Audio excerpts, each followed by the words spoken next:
السلام علیکم ورحمۃ اللہ وبرکاتہ۔ وعلیکم السلام ورحمۃ اللہ وبرکاتہ۔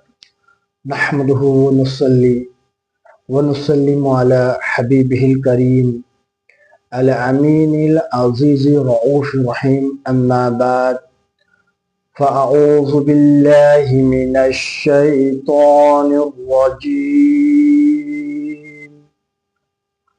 بسم اللہ الرحمن الرحیم،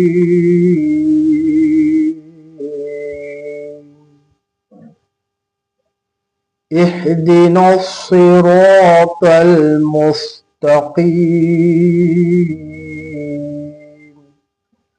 صدق اللہ العظیم۔ محترم سامعین اور ناظرین، آج آپ کی خدمت میں 36 پوڈ کاسٹ پیش کیا جا رہا ہے، اور الحمدللہ یہ 35 پوڈ کاسٹ جو ہم سیدہ پاک اہل بیت پاک کے حوالے سے جو پیش کیے ہیں، یہ ہم سب کے لیے سعادت ہے۔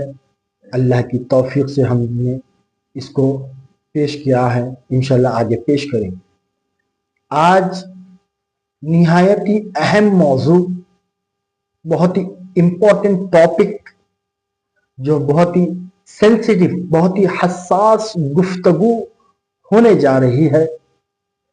آج تمام ملک کے حالات آپ کے سامنے ہیں۔ حال ہی کا جو امیڈیٹلی جو واقعہ، بہار کا واقعہ آپ کے سامنے ہے۔ ملک میں کہاں کہاں موب لنچنگ ہو رہی ہے، آپ کے سامنے ہے۔ اور مسلمانوں کے ساتھ کیا ہو رہا ہے، آپ کے سامنے ہے۔ اور ہمارا جو کانسٹیٹیوشن آف انڈیا ہمیں اجازت دیتا ہے، فنڈامنٹل رائٹس ہے، اسی لیے ہمارا تمام ملک سیکولر ہے۔ بالخصوص آج ہمارا جو ٹاپک ہے، حیدرآباد کو لے کر جو واردات جنم لے رہی ہے، اور سوشل میڈیا بھرا پڑا ہے کرائم سے، پرنٹ میڈیا بھرا پڑا ہے اللیگل ایکٹیویٹیز سے، اور ہمارے آج سوسائٹی میں ڈسٹرائنگ پیس ان سوسائٹی، امن کو غارت کیا جا رہا ہے، سکون کو غارت کیا جا رہا ہے۔ بھائی بھائی کا دشمن، دوست دوست کا دشمن، پڑوسی پڑوسی کا دشمن، باپ بیٹے کا دشمن، بیٹا باپ کا دشمن، بہن بہن میں جھگڑے، اور اس کا نتیجہ کیا ہو رہا ہے؟ مرڈر ہو رہا ہے۔ اس کا نتیجہ کیا ہو رہا ہے؟ قتل، غارت گری ہو رہی ہے۔ اور ہمارے اس کے روک تھام میں جو فیملی ڈسپیوٹس ہے، خاندانی جھگڑے ہیں، آپسی رساکشی ہے، اس تمام کا جو حل ہے، سلوشن ہے، اس کا جواب ہے، کہاں سے ملے گا؟ قرآن کریم سے ملے گا انشاءاللہ۔ اور ہم کو چاہیے، جو یہ نہایت ہی سینسیٹیو، جو اتنا ایموشنل ہونا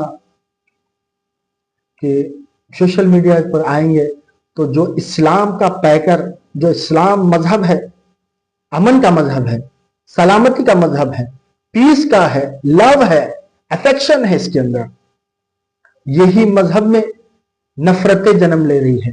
یہی مذہب کے لوگ نفرتیں پھیلا رہے ہیں، پیس کو ختم کر رہے ہیں، سکون کو ختم کر رہے ہیں، اور تمام ہر طرف قتل کے واردات، کرائم، اللیگل ڈسپیوٹس ہوتے چلے جا رہے ہیں۔ اس کا خاتمے کے لیے، اور جو خواجہ نے جو ہمیں گلشن دیا تھا ہندوستان، جو خواجہ نے امن کا گلشن پیش کیا تھا، اس چمن کو کس کی نظر لگ گئی جو آج مرجھایا گیا ہے؟ آج یہ زوال کیوں ہے؟ فائنینشلی زوال ہے، سوسائٹی میں زوال ہے، ایجوکیشنل میں زوال ہے. یہ کیوں ہو رہا ہے؟ علم کی کمی. یہ جس حیدرآباد سے اخلاق کا درس دیا جاتا تھا، تہذیب کا درس دیا جاتا تھا، تمدن کا درس دیا جاتا تھا، شائستگی کا درس دیا جاتا تھا، آج وہی حیدرآباد میں کرائمز ہو رہے ہیں. سارے ملک میں ایک ہائی لائٹ ہو رہا ہے. اللہ ہم سب کو صراط مستقیم پہ چلنے کی توفیق عطا فرمائے. اور یہ حیدرآباد اہل اللہ کا شہر ہے، بزرگان دین کا گہوارہ ہے. یہاں پر تہذیب، تمدن، اسلام الحمدللہ جھلکتا تھا. آج لڑائی جھگڑے جنم لے رہے ہیں، سکون غارت ہو رہا ہے. میں مفتی صاحب سے یہ سوال کرتا ہوں کہ مفتی صاحب بتائیے اس کا حل کیا ہے، اس کا سولوشن کیا ہے، اس کو کیسا ختم کیا جا سکتا ہے؟ اور ایک خوبصورت اور ایک اسلامک اور ایک بہترین جو نظام مصطفیٰ ہے وہ ہمارے حیدرآباد میں، سارے ملک میں، ساری دنیا میں پھیل جائے.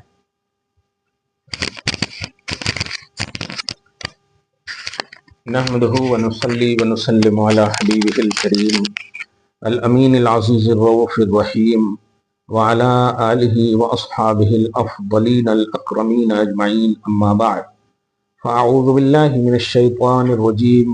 بسم الله الرحمن الرحيم. ولله العزة ولرسوله وللمؤمنين، صدق الله العظيم.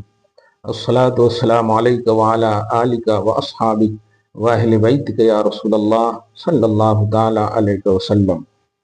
عزت اللہ ہی کے لیے ہے، عزت اس کے رسول کے لیے ہے، اور عزت اللہ اور رسول کے ماننے والے ایمان والوں کے لیے ہے. یہ قرآن کا وہ پیغام ہے کہ اگر اس پیغام ہی کو مومن اپنی نگاہ میں رکھے تو ذلت کا کوئی کام کبھی کسی طرح سے ان سے سرزد نہ ہو. صحیح یہی ہے، طریق مصطفیٰ کو چھوڑنا ہے وجہ بربادی، اسی سے قوم دنیا میں ہوئی بے اقتدار اپنی. صحیح یہی ہے کہ وہ معزز تھے زمانے میں مسلمان ہو کر، اور ہم خار ہوئے تارک قرآن ہو کر. علماء سے دوری، شریعت سے دوری، قرآن سے دوری، آستانوں سے دوری، بزرگوں سے دوری، یہی ہماری انحطاط اور پستی کا سب سے بڑا سبب ہے.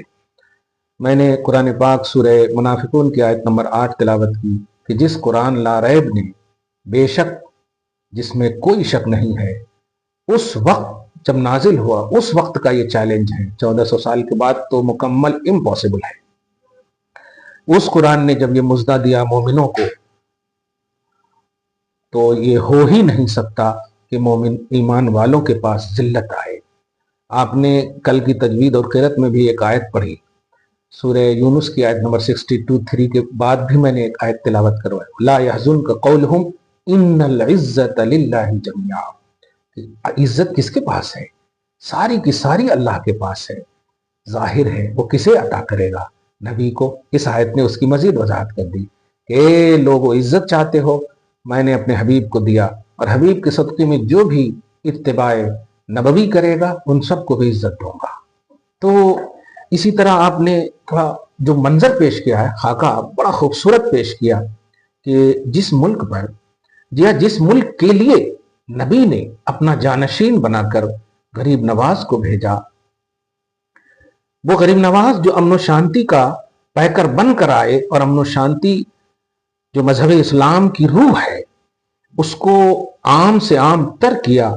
اور ایک آیت یہاں پر بڑی خوبصورت یاد آ رہی ہے کہ آیت ہے کہ لا ینہاکم اللہ عن الذین لم یقاتلوکم. میں آیت کا ترجمہ پہلے بتاؤں کہ اے لوگوں سنو، ایمان والوں سے کہہ رہا اللہ تعالیٰ. اس کو ذرا غیر مسلم بھی اس بات کو سنیں، اگر سنتے ہیں تو، مسلمان خاص طور سے، کہ اے ایمان والو، تمہیں اللہ ان کافروں سے نہیں روکتا، ان کافروں سے نہیں روکتا جو کافر تمہارے ساتھ لڑائی کی بات نہ کرے، تمہیں